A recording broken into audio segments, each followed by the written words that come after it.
Continuamos nuestra reflexión sobre la historia de la espiritualidad. La vez pasada hablábamos un poco ya sobre los padres de la iglesia. Veíamos ya las pautas dentro de los padres apostólicos, que son los inicios dentro de la vida de la iglesia. Ahora profundicemos un poco sobre la vida espiritual de los llamados padres apologistas. Los padres apologistas o apologetas pues son aquellos que van a defender al cristianismo delante del mundo pagano. Propiamente es toda la literatura que se va elaborando durante el siglo II, principios del tercero, para poder defenderse delante del Imperio Romano, delante de los filósofos griegos, paganos, que tratan de ver que el cristianismo es algo absurdo, por un lado, filosóficamente hablando, un peligro político desde el punto de vista imperial, y una situación de cierta inmoralidad, como pretendían presentarla diversas autoridades del ámbito pagano. De ahí que van a surgir entonces todas las apologías, precisamente para poder defender al cristianismo. Generalmente, como ustedes recordarán, están dirigidas a los emperadores, no tanto para que los emperadores la leyeran, sino para darle cierta autoridad, cierta fuerza al escrito, y con ello curiosamente pudieran empezarse a divulgar y ser un medio, de cierto sentido, de evangelización para demostrarle al mundo qué es el cristianismo en general, sus prácticas básicas y lo absurdo de las acusaciones, al mismo tiempo que servían para una invitación a la conversión. De tal manera que dentro de estas escritos apologistas podemos ver nosotros, en primer lugar, la idea de aclararse a sí mismos, por un lado, y a los que lo leían, la fe que ellos habían aceptado. Las apologías tienen como objetivo eso, demostrar cuál es la fe que ellos han aceptado. En segundo lugar, aclararles que esta fe que ellos han aceptado la pueden también ver y aceptar aquellos que le están leyendo, ¿no? Es una invitación, ¿verdad? Una especie de invitación, de indicación para poderse convertir precisamente, y por supuesto para refutar, decíamos, las falsas acusaciones que les hacían. Algunos autores han dicho que estos padres apologistas pues propiamente viven cierta inculturación, porque por un lado toman filosofías o elementos de las filosofías paganas para poder dar cierto sentido al pensamiento cristiano, y por otro lado toman algunos elementos que son válidos y que pudieran ayudar dentro del mismo cristianismo como tal. Ahora bien, a diferencia, por ejemplo, de los padres apostólicos, que eran más bien ellos para el interior de la iglesia, para los mismos cristianos, estos escritos son para afuera, ¿no? Diríamos ad extra, ¿no? Hacia el exterior, porque finalmente los destinatarios son propiamente los paganos, para ver si alguno de ellos se quiere convertir. ¿Cuáles serían sus líneas de espiritualidad básicamente, a grosso modo? Podemos decir que es una espiritualidad parecida a de los padres apostólicos en el sentido de la búsqueda de identidad. Pero mientras que los padres apostólicos era la búsqueda de identidad dentro de sí misma, de la comunidad, ¿no? Que ellos mismos se encontraran su propia identidad, podemos encontrar dentro de los escritos apologistas buscar su identidad delante del mundo que está con ellos, delante del paganismo que es imperante, delante del imperio romano que incluso les está persiguiendo. De tal manera que es una búsqueda de identidad, también es una espiritualidad de la identidad, búsqueda de identidad, pero hacia el paganismo, ¿no? De ser aceptados. Por lo tanto, a lo largo de los escritos podemos ver una espiritualidad de la búsqueda de quiénes son ellos, ¿verdad? De buscar su identidad y su papel delante del imperio y de demostrar quiénes son ellos delante del mundo, por un lado.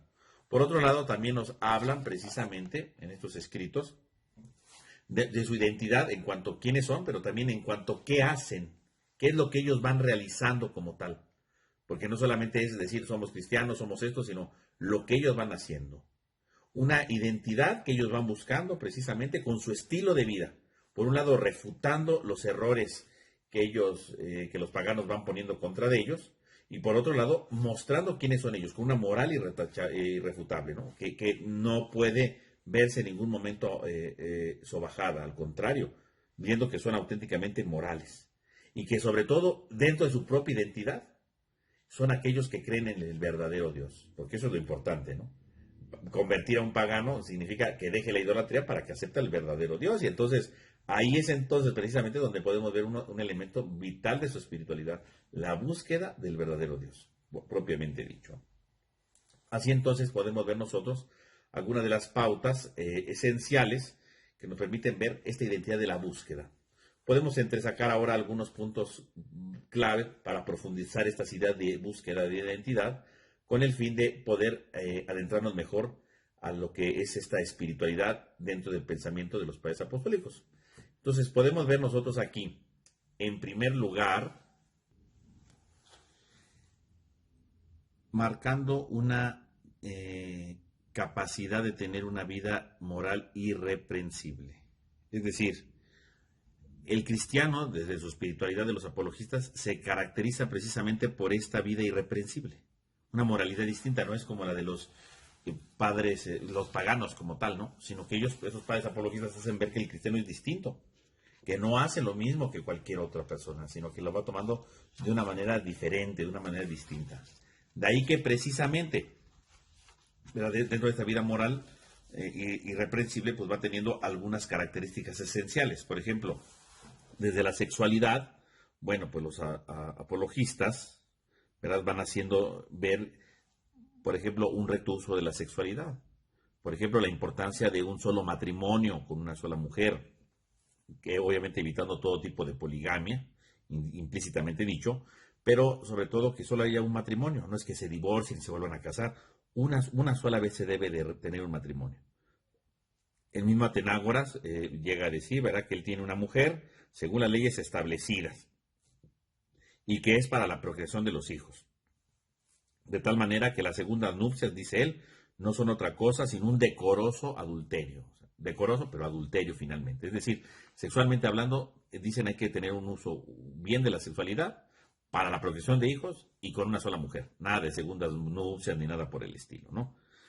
Hablando del tema de la posesión, por ejemplo, pues resulta indicativa que la nueva vida cristiana habla de la importancia de que no un cristiano no es aquel que acapara cosas, al contrario, es el que procura compartir sus bienes, trata de ayudar a los demás, trata de que no haya tantas desigualdades sociales, y obviamente esto pues tiene un carácter ascético, porque a la medida que yo comparto y no acaparo, bueno, pues yo mismo voy teniendo esta práctica ascética.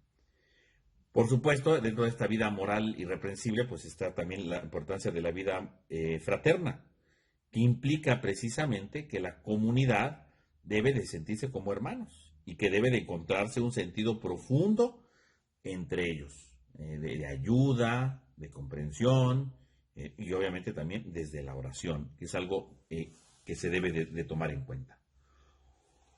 Y ello implica, por supuesto, pues la defensa en contra de lo que el paganismo los acusa, porque como decíamos, pues el paganismo los acusaba de que comían niños y que hacían cosas horribles, y obviamente pues la misma comunidad al defender su moral nueva, irreprensible decíamos, pues va a hacer ver que el paganismo está mal, ¿no? Y que en realidad de las prácticas que a ellos se les llega a acusar, los paganos sí lo practican, mientras que ellos no lo llevan a cabo, demostrando que ellos no viven una vida recta y al mismo tiempo que son los paganos los que llevan una vida que no es del total adecuada, ¿no? Ese sería otro elemento a considerar. Ahora bien, dentro de esta vida espiritual, podemos también sacar la idea que se tiene de la omnipresencia y de la omnipotencia de Dios, delante de la idolatría, obviamente, ¿no? Es decir, los apologistas van a hablar, obviamente, de este monoteísmo, solamente existe un Dios, y de ahí, obviamente, va a entrar toda la controversia de cómo es posible que entonces el Logos es un solo Dios junto con el Padre, y obviamente van a desarrollar toda la doctrina trinitaria, como seguramente ya lo han visto en otras materias. Aquí lo importante es rescatar la valencia espiritual, que es precisamente la toma de conciencia de que Dios es omnipresente, que está en todos lados y que es todopoderoso y que Él realiza todo. Y para poder conocer a Dios hay que reconocer lo que está presente en todo, que se hace visible en todo y que se hace visible para salvar, ¿no? Para salvar, para hacer esta salvación al alcance de todos y por lo tanto transformar totalmente sus vidas. De ahí, pues también vemos el valor que le dan en cierto sentido a la cultura pagana, que le van dando un cierto valor a la cultura pagana. Por un lado, pues algunos autores sí son un poco renuentes a aceptar el paganismo y sus literaturas por ciertas cosas que pueden ser inmorales, pero hay algunos que sí se abren totalmente a esta realidad y hacen ver que precisamente es valioso el encuentro con la cultura, incluso hay algunos autores que hacen ver esta realidad. Por ejemplo, en el discurso contra los griegos, Tasiano, que fue discípulo de San Justino, hace ver precisamente la importancia de estas doctrinas que aparecen dentro del pensamiento griego, ¿no? Y hace ver que puede tener alguna cosa buena, que tiene algunos fundamentos incluso parecido al Antiguo Testamento, aunque sí hay cosas que hay que desechar, como su teatro, sus costumbres, sus religiones, su idolatría, ¿no? Pero hay cosas que dice que se pueden rescatar propiamente dicho. Sobre todo será San Justino el que, cuando habla de las llamadas semillas del verbo, en la que dice que el logos ciertamente se manifestó en estas semillas. No tanto porque ya el logos se hace visible en el paganismo, no, sino que el mismo logos se va manifestando en lo pagano para que tuvieran las herramientas para convertirse. Entonces, quiere decir que los paganos tienen la posibilidad de convertirse al cristianismo sin tanta violencia, porque dice él, dentro de la misma cultura pagana existen estas semillas que se han ido dando a lo largo de la historia. Y aún en el paganismo hay manifestaciones tangibles de la experiencia del verbo. Por lo tanto, si hay experiencias de este verbo, quiere decir que los paganos tienen la oportunidad de convertirse, porque el cristianismo no es una violencia total, una violencia definitiva en contra del paganismo, sino que ya tienen algunos elementos. Por lo tanto, no hay excusa para que no se conviertan, porque lo que el cristianismo anuncia, muchas de esas cosas, algunas de esas cosas ya estaban ahí y pueden dar el gran paso, ¿no? No porque en el paganismo esté plenamente el verbo y ya se evangelizó todo, no.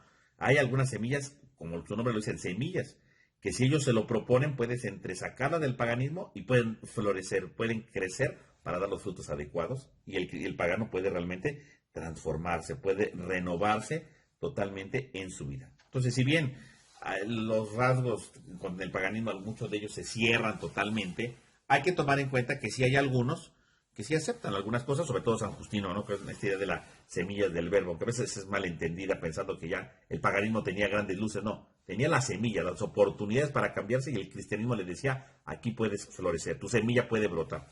Pero, pues obviamente, pues muchos no quieren aceptar esta realidad. El culto a Dios, bueno, obviamente en algunas de las apologías, sobre todo en las de San Justino, se habla de cómo se rinde culto a Dios. Y la importancia del culto a Dios es precisamente ver que el cristiano que hace culto no solamente hace su culto dentro de la liturgia como tal, ¿no?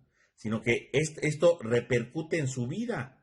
Y por lo tanto, la adhesión al cristianismo implica el verdadero culto, que también se va viendo reflejado en su vida, de tal manera que el culto no es un escape de la experiencia de vida cotidiana, sino la fuerza y la manifestación visible de lo que él tiene que realizar en cada día.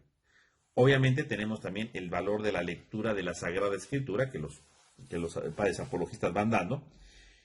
Sobre todo, por ejemplo, en San Justino se puede ver este valor de la Escritura, en donde se tiene que leer todo, marcando una unidad entre el Antiguo Testamento y el Nuevo Testamento, y haciendo ver precisamente que aunque existen algunas diferencias, el Antiguo Testamento va preparando todo lo que ya se había dicho en el Nuevo Testamento. Así que dice que hay que estar atento a las profecías que se han verificado ya con el Nuevo Testamento y se han cumplido plenamente.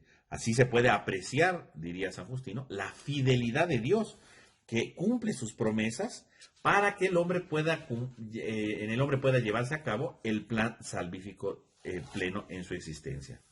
Y finalmente, bueno, pues tienen también la conciencia de una vida eterna, como tal. Ellos hablan ya de esta vida eterna que está preparándose ya desde ahora, y que es una vida eterna basada también en el acontecimiento de la resurrección.